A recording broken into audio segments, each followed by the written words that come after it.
All right, Matt. You know, there's Uncle Jack. You can never can tell what he can do, but I figured there's nobody down there that can throw a good bachelor party anymore, and every man before he enters that threshold of death deserves to see a good stripper. I wasn't as lucky, but hey, you get to see Maria Susan. Now you know why your daddy's always walking around with morning wood, huh? Hey, I got something more for your entertainment for you, believe it or not. This is like a full-time production, this one here, boys. So enjoy, and I hope you enjoy this. And Jew, and go ahead and go take care of that. I tried to make her feel better. Her air conditioner went out in her trailer, so she wanted some fans up, so I put 7 ceiling fans up in her single wide. And I think that was too many. She turned them all on Wednesday and her roof took off. So that wasn't a good thing. But the one thing my grandma does do that irritates me, she gets to walking farts, every step she takes something come out, But it's horrible. But the worst part is she gets to walking farts at the flea market. And that's bad, because when she's at the flea market, she wears them spandex drawers. So now it can't escape nowhere, you know what I mean? And she let out a walking fart, and them spandex drawers look like a mouse run down the inside of her pant leg right there like that. Good Lord. Yeah. And then it starts to form a big ball in the back of her breast. Because it can't escape. It looks like she stole a cabbage or something. And the fella running the cabbage stand in there thought she was stealing cabbages. So he goes, "You're stealing cabbages." He went to rip her britches down. I'm hauling ass about this time, I know Hiroshima fitting to hit up there at the flea market. When he ripped them down, good Lord, that sounded like a big rig letting out the brake pressure. He ripped them down. What the hell? Critters running around with no fur on them, and people melted to the walls, and Grandpa's pissed. He's like, "You want to get out of the flea market, boys? You ain't nobody in there for seconds."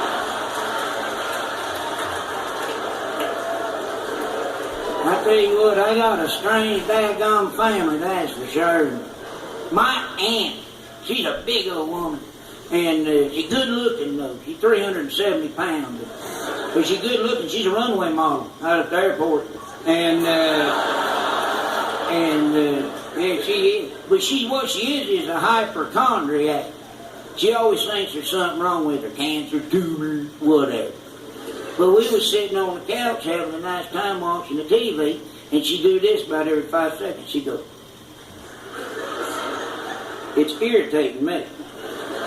And I'm like, "What in the world are you doing?" She goes, "I think I got a tumor in my butt crack." You don't get tumors in your butt crack. You're a hypochondriac, for God's sake. She goes, "No, there's a little lump up in there somewhere." He said, "Look up in there, see if you see a little lump up in there."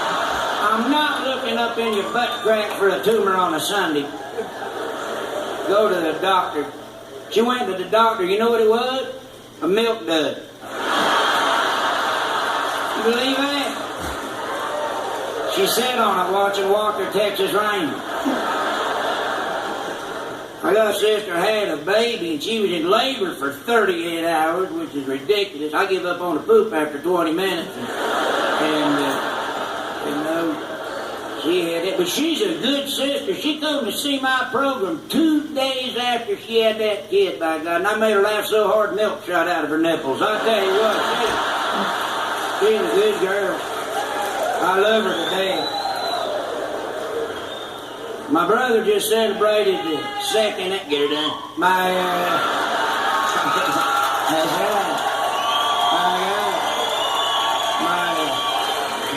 Trish, I'll see you at the house. My brother just celebrated his second wedding anniversary, and they was going to celebrate. He wanted to have sex, and she wanted to go to Outback, and my grandma wanted to go to church and have them rededicate the wedding vows, so they all compromised and they had sex out back of the church. So now,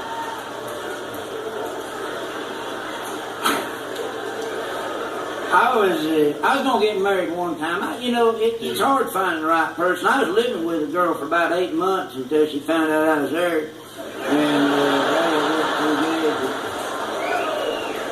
good.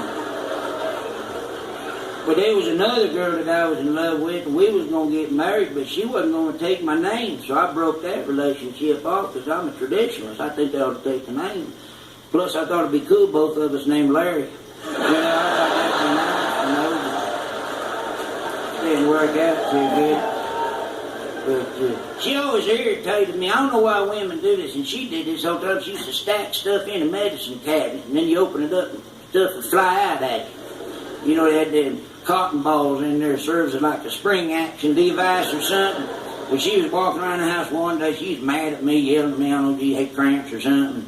And but I opened the door up to the medicine cabinet, and the daggone tampon flowed out, hit me in the eyeball, landed in the toilet, and the minute